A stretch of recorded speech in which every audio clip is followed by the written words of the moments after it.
मैं प्रेम भाई आपके पास आऊं। मेरे एक दर्शक हैं एके एके इंडिया करके, वो बार बार कह रहे हैं उनकी आईडी ब्लॉक कर दी है। आप अपना जरा डिटेल अगर एक बार इसमें एके इंडिया E3G कर देंगे तो मैं एक बार चेक करवा लूंगा। मुझे ऐसे याद नहीं रहता, आप बार बार कह रहे हैं, मैं देख लूंगा अगर आपकी आईडी कोई ब्लॉक होगी।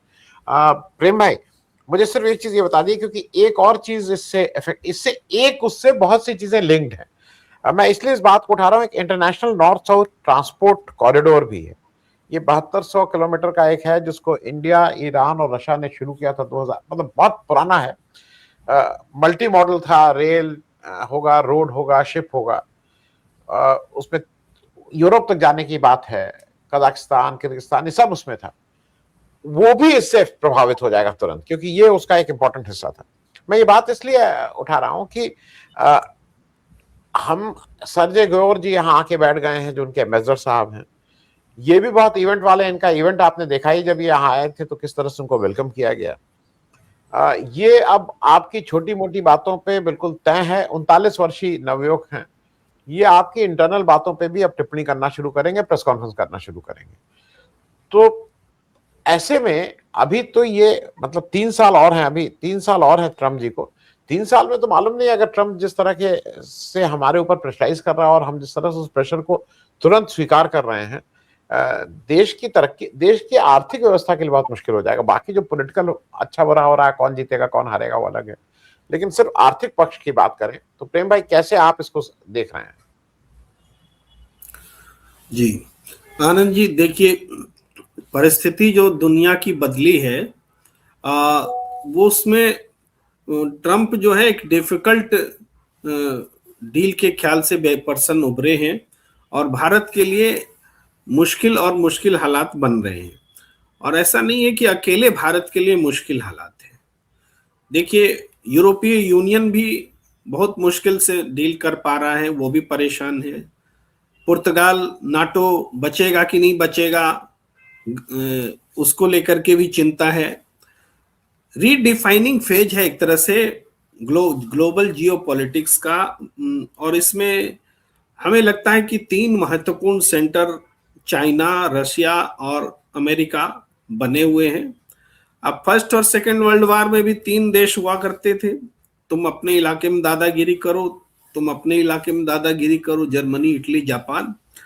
और आज अब एक नया 3 ध्रुव उभरता हुआ दिख रहा है। अब ये चाबहार का जो इशू है, ये देखिए 2003 से ही शुरू हुआ, लेकिन नहीं हो पाया, प्रगति पर नहीं चढ़ पाया। हम लोग आर्थिक प्रतिबंध झेलते रहे, अमेरिका का दबाव तब भी था, अमेरिका का दबाव आज भी है कि वो जो वेवर दे रहा है वो खत्म हो रहा है। ईरान से संबंध हटाइए, नहीं तो हम टैरिफ को और बढ़ा देंगे। और पूरी दुनिया को अपनी ग्रिप में करने के लिए या अपनी आर्थिक जो स्ट्रेन है चाइना के मुकाबले, उसको बचाने के लिए जो वो आक्रामक युद्धक नीति जो अपना रहा है अमेरिका, उसको देखते हुए भारत जैसे देश, इसकी मुश्किल बढ़ गई है। और बढ़ इसलिए भी गई है कि पहले जहां भारत एक बैलेंसिंग फैक्टर कहीं बनने की कोशिश करता था, हुआ करता भी था, उसमें भारत की पोजीशन खराब हुई है। अब इसको विदेश नीति की विफलता कहें, आलोचना कहें, कि भारत उस कगार पर खड़ा हो गया है जहां जो भारत बैलेंस करता था उस जगह पे पाकिस्तान दिखने लगा है। हालांकि बोलने से थोड़ी विडंबना लगेगी, पाकिस्तान न उतनी बड़ी इकोनॉमी है, न उतना विश्वसनीय देश है, लेकिन आज देखिए पाकिस्तान चाइना के भी साथ है, पाकिस्तान के साथ अमेरिका भी है, पाकिस्तान रूस के साथ भी संबंध बनाए हुए हैं, और मध्य पूर्व के देश भी पाकिस्तान के साथ पहले से बेहतर संबंध में आए हैं। और दूसरी तरफ हमारा क्या है, क्योंकि हम हर चीज को पाकिस्तान से इसलिए देखते हैं क्योंकि हमारी डोमेस्टिक पॉलिटिक्स पाकिस्तान से जुड़ जाती है, हमारी सीमाएं चीन पाकिस्तान से जुड़ी हैं, और हमारा विदेश नीति भी कहीं ना कहीं पाकिस्तान से के आसपास जो है बनती बिगड़ती है। तो इसलिए मैं पाकिस्तान का उदाहरण दे रहा हूं।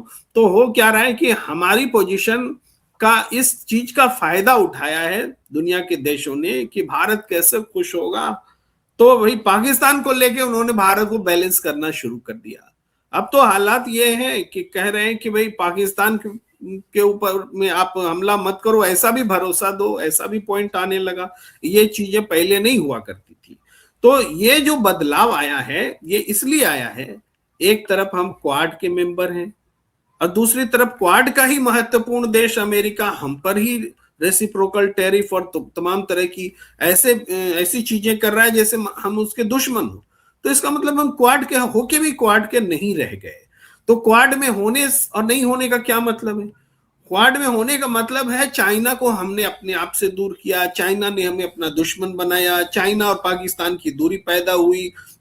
और इस तरह से ईरान जैसा देश जहां से कि भारत वो भी एक बैलेंसिंग कंट्री था पूरी इस्लामिक कंट्रीज के रूप में, तो वहां वो संबंध भी अगर अमेरिकी संबंध के कारण बिगड़ रहे हैं, दबाव में हैं, तो ये भारत के लिए मुश्किल है कि भारत का सपोर्ट कौन करेगा, भारत किसके साथ खड़ा होकर के ऐसी चुनौतियों का सामना करेगा। ये आज स्थिति पैदा हुई है और हमें इसी मायने में लगता है कि ये हमारी विदेश नीति जो है कि हम अमेरिका के साथ खड़े हो, कि हम किसके साथ खड़े हो या इंडिपेंडेंटली खड़े हो।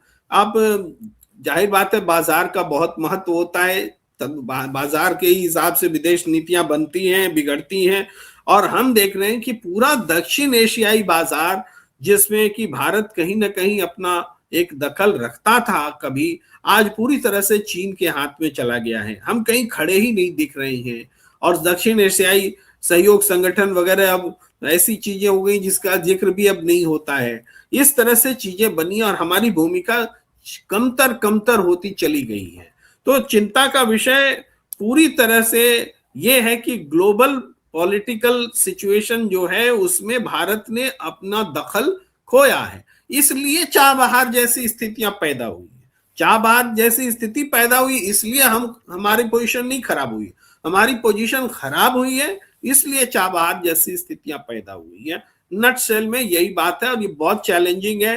जब यूरोपीय यूनियन अभी परेशान है अमेरिका को टैकल करने में, तो भारत तो भाई मुश्किल है ही। अब हम कह सकते हैं कि मोदी की सरकार का ये है, लेकिन मोदी सरकार से हमारी शिकायत यही है कि वो झूठी बात बोल बोल करके अपनी पोजीशन को मजबूत बताता है, ये बताती है सरकार, और वास्तव में हमारी पोजीशन बहुत खराब है जो कि देश से छुपा रहे हैं। ये शिकायत है और इससे ज्यादा नहीं। ये मैं बस प्रेम भाई चलते चलते एक चीज मैं और आपसे इसलिए पूछ लूं, अभी हाल में जब 25 दिसंबर को बड़ा दिन वाले दिन यहाँ जब हनुमान चालीसा चर्च के सामने जाके और इस तरह के जो काम किए गए, मेरे जो दोस्त मित्र अमेरिका में हैं उन्होंने साफ साफ कहा कि वहां जो आरएसएस के नोन प्रचारक लोग थे जो गर्व से कहो कि हम हिंदू हैं नारे लगाते थे, वो अपना मुंह छुपा के घूम रहे थे कि भाई कहीं हमें ये ना हो जाए कि मैं वो हिंदुस्तानियों के साथ अलाइन हो जाए।